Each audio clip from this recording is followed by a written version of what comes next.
नमस्कार, मैं वेद प्रकाश। आप देख रहे हैं धाकड़ है हरियाणा। आज हमारी यात्रा नगर परिषद वार्ड नंबर 2 से शुरू हो चुकी है और आज हम मुलाकात करते हैं चिरंजीव लाल सांवरिया जी से।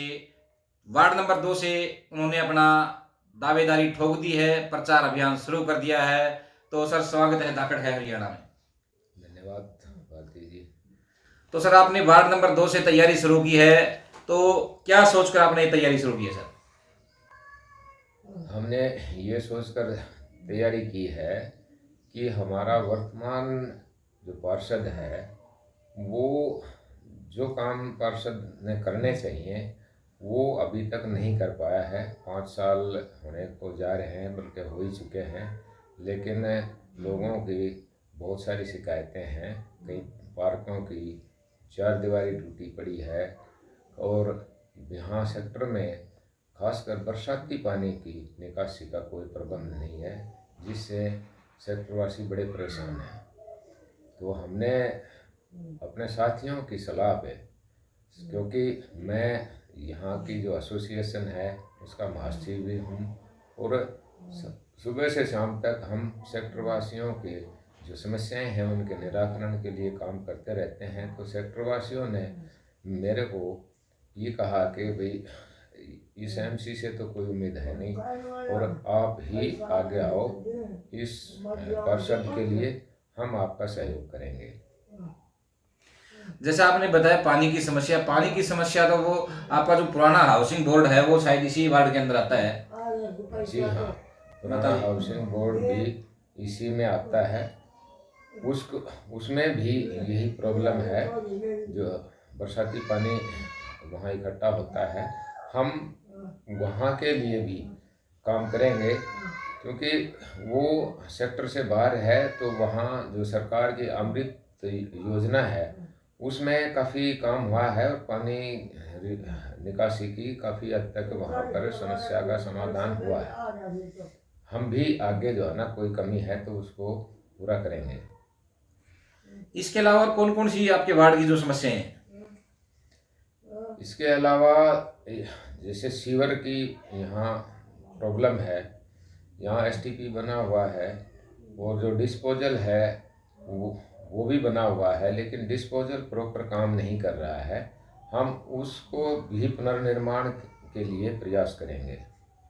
जो निवर्तमान एमसी है मुकेश रहेजा जी, उन्होंने क्या क्या काम करवाया है? उन्होंने वैसे तो दावेदारी वो कर रहे हैं कि मैंने काफ़ी कार्य करवाया है, लेकिन जो सेक्टर का हिस्सा है उसमें कोई खास उपलब्धि नहीं रही है। हाँ, उधर सेक्टर से बाहर उन्होंने कुछ कार्य करवाया है, जैसे वो दावेदारी कर रहे हैं। यहाँ तो सेक्टरवासी तो जो है ना, बरसाती पानी से, जैसे मैंने बताया, उससे भी परेशान हैं। यहाँ जो पार्क हैं, पार्कों की भी दयनीय स्थिति है और सड़कें जो बनाई गई थी वो सारी टूट चुकी हैं। तो यहाँ तो कोई विशेष कार्य नहीं हुआ है। जब बारिश का मौसम आता है तो जैसे आपने बताया सड़कें भी टूटी हुई हैं, लेकिन जब यहाँ पानी भर जाता है तो यहाँ से पैदल निकलना भी दूभर हो जाता है। क्या कहना चाहेंगे? हम इसके समाधान के लिए ही प्रयास करेंगे। सबसे पहले तो सेक्टर का जो बरसाती पानी की निकासी के लिए हमारा प्रथम प्रयास यही रहेगा, क्योंकि थोड़ी सी बारिश होते ही यहाँ पानी इतना भर जाता है जैसे कोई नहर है, ऐसी सड़कें हो जाती हैं। तो हमारा प्रयास तो सबसे पहले यही रहेगा कि बरसाती पानी का प्रॉपर निकास हो। हम बात करते हैं वार्ड नंबर 2 की। वार्ड नंबर 2 में कितने मतदाता है? यहाँ पर अभी लिस्ट तो नहीं आई है, लेकिन लगभग 3000 मतदाता बताए जा रहे हैं। 3000 मतदाता हैं, उनमें हम ये मानते हैं भाई 50% महिलाएं भी हैं। महिलाओं के लिए आपकी क्या प्राथमिकता रहेगी?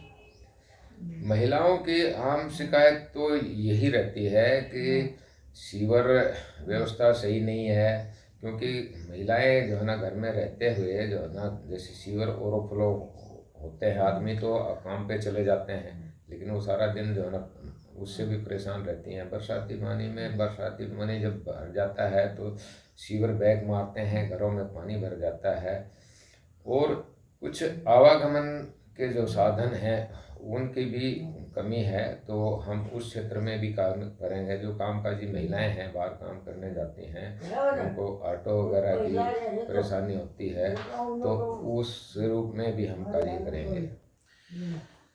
सबसे बड़ी समस्या आपकी ये भी है कि इस वार्ड में जो साधन है वो नहीं आ पाते हैं, ऑटो नहीं आ पाते हैं, क्योंकि ये शहर से लगभग थोड़ा कटा हुआ सा एरिया है, जिसके कारण खासकर महिलाओं को सबसे बड़ी समस्या का सामना करना पड़ता है। तो आप क्या करेंगे इसके लिए? इसके लिए हम जैसे अभी इलेक्ट्रॉनिक जो ऑटो वगैरह आए हैं, हम यहाँ सेक्टर वासियों में, सेक्टर के आसपास की जो कॉलोनियाँ हैं, उनको हम जो है ना सरकार से लोन वगैरह दिलवा करके ज़्यादा से ज़्यादा संख्या में ऑटो दिलवाएं, और उन तो सेक्टर में से और शहर में जाने के लिए उनको प्रेरित करेंगे। अरे, एक पीने के पानी की समस्या अभी लगभग रहती है, तो वार्ड में पीने के पानी की समस्या का आप क्या कर पाएंगे? पीने के पानी की समस्या, क्योंकि सेक्टर में तो हरियाणा शहरी विकास प्राधिकरण देखता है, और कई बार प्रॉब्लम गर्मी के टाइम में आती है, खासकर मार्च के बाद 3-4 महीने तक ये दिक्कत आती है, और विशेष तौर से जब नहर नहीं आती टाइम पे, तब ज़्यादा प्रॉब्लम रहती है। तो उसके लिए हमने एसोसिएशन के माध्यम से पिछले साल जो है ना सरकार से निवेदन किया था, शहरी विकास प्राधिकरण के अधिकारियों से, कि यहाँ नहर के साथ साथ ट्यूबवेल भी लगाए जाए। तो उन्होंने 2 ट्यूबवेल की भी व्यवस्था की है, और अब हमारी बातचीत चल रही है 1-2 ट्यूबवेल और भी लगाने के लिए हमने आग्रह किया है, शायद वो भी जल्दी लग जाएंगे। जहाँ तक मुझे पता है, पिछले दिनों आप लोगों ने जो पहले जो डीसी थे उनको जो दूषित जल की निकासी की जो व्यवस्था है, या बरसाती पानी की निकासी की जो व्यवस्था है, उसके लिए भी आप लोगों ने ज्ञापन भी दिया था, और उन्होंने कहा भी था इसके जल्द समाधान के, लेकिन वो अभी तक हो नहीं पाया है। क्या कारण रहा? पिछले डीसी श्री जयवीर आर्य जी ने हमारी बात को बड़ी गौर से सुना, और उन्होंने हमारे इस बरसाती पानी की निकासी के लिए प्रयास भी किया था। नगर परिषद को उन्होंने निर्देश भी दिया था कि इसकी व्यवस्था की जाए, और कुछ कार्य भी हुआ था, लेकिन उनका तबादला हो गया, और फिर ये योजना ठंडे बस्ते में चली गई। तो क्या जब नए डीसी आए उनसे भी आप लोगों इस बारे में मिले? नए डीसी साहब से भी हमने संपर्क किया है, और उन्होंने हमें आश्वासन दिया है कि हम आपकी समस्या का समाधान करवाएंगे। जैसे ही चुनाव की घोषणा होती है, तो संभावना है मार्च अप्रैल तक चुनाव होने हैं, तो जो ही चुनाव होंगे और जनता आपको अगर जिता देती है, तो आपकी पहली प्राथमिकता क्या रहेगी?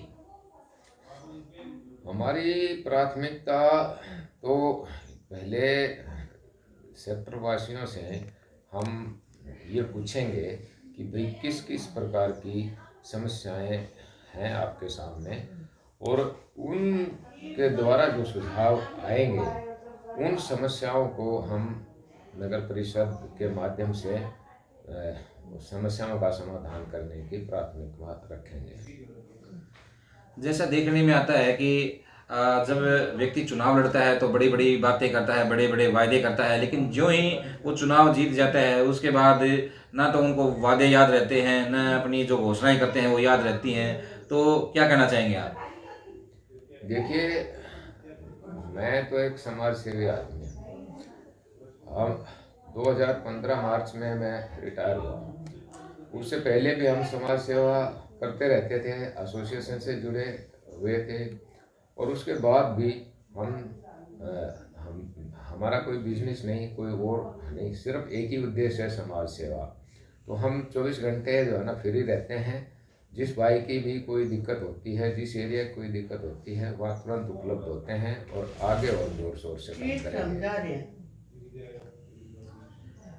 हम एक बात करते हैं, अगर जैसे हम जो पार्टी सत्ता में होती है अगर उनके साथ होते हैं तो वो अपने क्षेत्र में विकास करवा पाते हैं, लेकिन अगर हम दूसरी पार्टी के साथ होते हैं या तो हमारे क्षेत्र का विकास नहीं हो पाता, तो क्या तो आप सरकार की साथ सत्ता के साथ रहेंगे?